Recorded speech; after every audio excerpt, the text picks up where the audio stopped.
Assalamualaikum warahmatullahi wabarakatuh.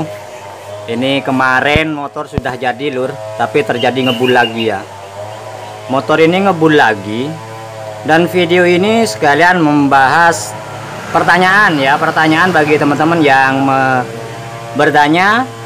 Seal klep sudah baru ya, terus piston baru ya, pak baru, tapi masih ngebul ya. Jadi video ini simak saja biar teman-teman lebih paham ya, karena setiap permasalahan motor walaupun penyakit sama, terkadang cara perbaikannya itu beda-beda karena banyak faktor yang bikin sepeda motor itu ngebul ya. Walaupun sudah diganti piston, ganti seal klep, tapi masih ngebul ya. Kita bahas dulu. Untuk bagian blok di sini tadi sudah saya cek. Nah, gelap ya. Ini kan masih 1 minggu, tapi ngebulnya ndak sembuh.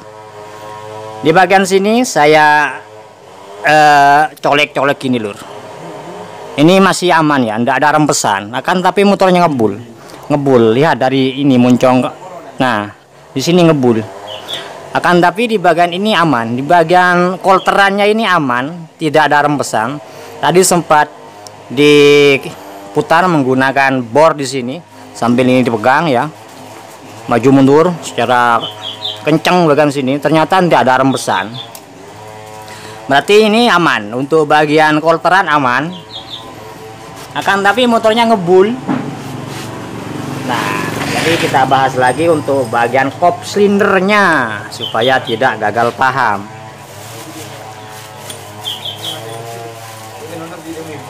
Karena setiap kendala itu walaupun kendala sama, akan tapi perbaikannya itu kadang beda. Ini kan klep yang lama. Klep yang lama. Di sini ada 2 biji klep yang lama. Ini klep masih belum bocor ya, atas bawah aman, tidak ada kebocoran kompensi maksudnya. Akan tetapi setelah diganti seal klep baru seperti ini, dua-duanya diganti seal klep baru, kenapa kok bisa bocor ya? Kan sealnya sudah baru tapi masih bocor, kan begitu maksudnya. Setelah dicek kembali untuk bagian batang klep yang di sini, teman-teman harus lihat ya. Lihat batang klepnya di sini. Ini kan sudah terjadi karatan di bagian sini.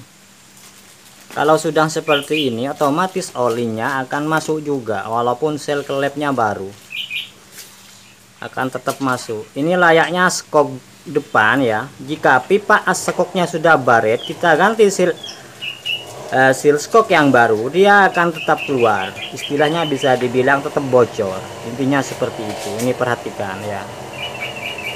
Jika ini sudah terjadi tergores di batang klepnya ya, jadi mohon misalkan terjadi ngebul lagi, dicek lagi ya. Teliti batang klepnya ini, harus diteliti dulu supaya nanti tidak terjadi ngebul kembali ya. Apabila bagian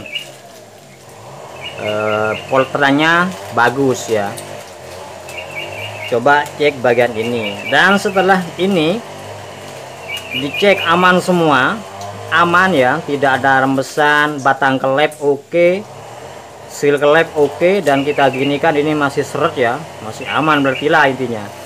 Jadi teman-teman harus cek lagi bagian ini, bagian ini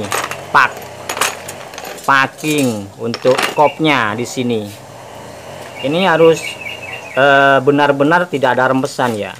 Karena walaupun komponen yang lain aman, akan tapi paknya ini tidak diperhatikan, ini bisa terjadi lewat sini, olinya lewat sini, lewat celah-celah sini ya. Apalagi di bagian ini, ada oli dari lubang sini, ada oli untuk jalur ke headnya. Jadi mohon diperhatikan dulu. Jika ini masih baru sudah diganti tapi masih tetap lewat sini, jadi teman-teman cek lagi bagian kerataan sininya, harus cek lagi. Kalau perlu ini busnya ini dicopot dulu, lalu diratakan pakai amplas, taruh di atas kaca ya. Ini sama ini harus sama-sama rata lur. Nah bagian muka bloknya ini harus sama-sama rata, karena kalau ada sedikit oli yang masuk ke ruang bakar itu akan tetap menyebabkan ngebul ya, akan tetap menyebabkan ngebul.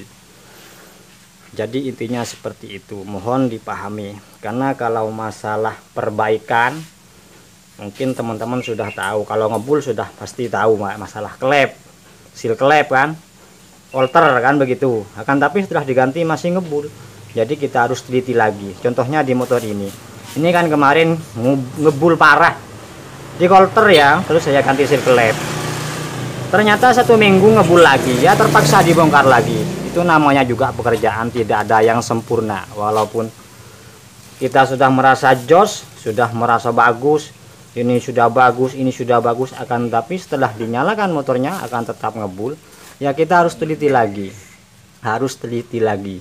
Layaknya orang berobat ya, kalau orang berobat kan misalkan ke dokter ini sembuh ya, sedangkan yang lain dokter ini tidak sembuh ya, seperti itu namanya juga manusia ya.